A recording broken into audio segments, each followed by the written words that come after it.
Good morning, students. I hope all of you are healthy at your home. Today we are going to do our next lesson.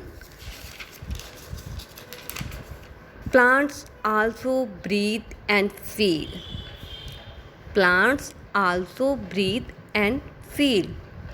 पौधे भी सांस लेते हैं और महसूस करते हैं. Its writer is Anonymous. Anonymous मतलब इसके जो राइटर हैं, लिखते हैं, उसके बारे में अभी कोई ज्ञान नहीं है. तो बेटा जी, नाम से ही क्लियर हो रहा है कि इसमें प्लांट्स की लाइफ के बारे में डिस्क्राइब किया हुआ है. Let's start. All of us know that plants have life, but how many of us know that they have hearts, can feel and see. हम सब ये जानते हैं कि प्लांट्स जो हैं उनमें ज़िंदगी होती है, बट हम में से कितने लोग हैं जो ये जानते हैं कि प्लांट्स के भी दिल होते हैं, वो भी महसूस कर सकते हैं और देख सकते हैं. This extract tells us something about the scientist who made this dramatic discovery. ये जो कुछ अंश हैं, एक्सट्रैक्ट मतलब हिस्सा, किसी बड़े नॉवल का कोई छोटा सा पार्ट.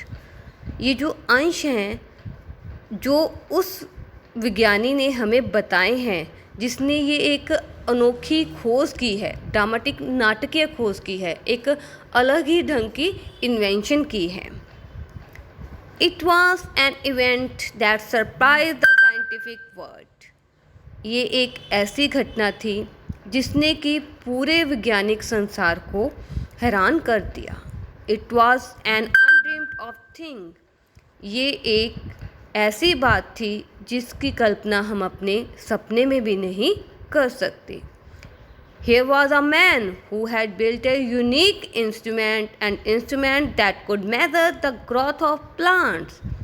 कहते यहाँ पे एक ऐसा इंसान है जिसने एक अनोखी मशीन बनाई, एक अनोखा उपकरण बनाया, एक ऐसा उपकरण जो कि पौधों की ग्रोथ को, यानी कि पौधों की वृद्धि को माप सकता था. Here was a man who had proved with this wonderful machine that plants have hearts and can feel.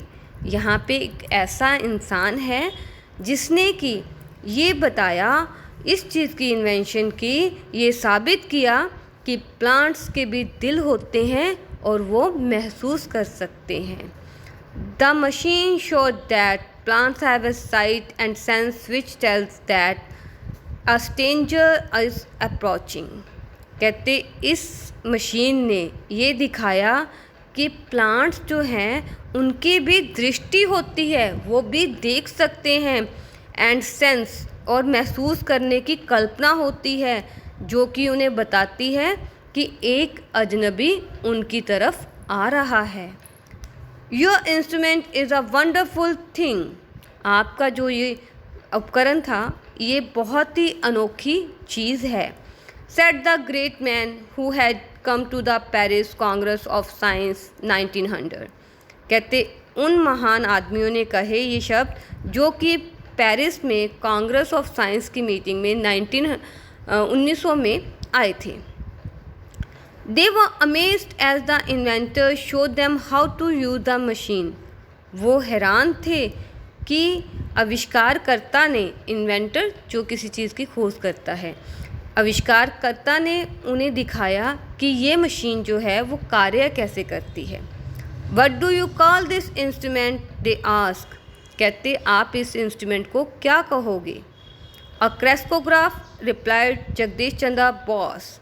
तो जगदीश चंद्र बोस ने कहा कि एक crescograph. The great scientist who had built this wonderful machine. वो महान वैज्ञानिक जिसने ये मशीन बनाई थी. And where was it made, the scientist ask. तो वैज्ञानियों ने पूछा कि आपने ये मशीन कहाँ बनाई थी, इसका निर्माण कहाँ हुआ था. In India was the answer.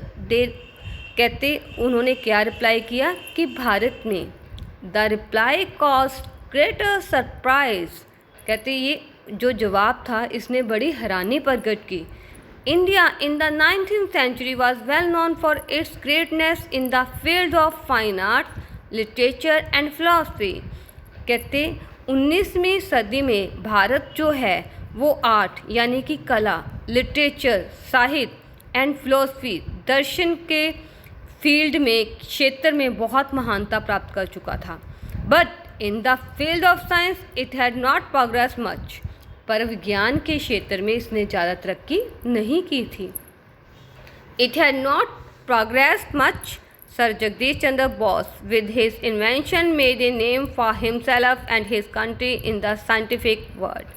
कहते इंडिया ने तरक्की नहीं की थी, बट जो सर जगदीश चंद्र बोस हैं उन्होंने अपनी इस इन्वेंशन के साथ भारत का और अपने आप का जो नाम है पूरे संसार में रोशन किया।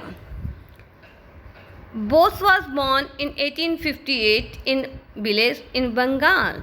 कहते बोस का जन्म जो है वो 1858 को बंगाल के एक गांव में हुआ। After studying physics at Calcutta university he went to England for further studies. कहते अपनी जो पढ़ाई है फिज़िक्स में पूरी कलकत्ता यूनिवर्सिटी में पूरी करने के बाद वो आगे की पढ़ाई के लिए इंग्लैंड चले गए। He graduated from Cambridge then return to India and was appointed professor of physics at Presidency College in Calcutta.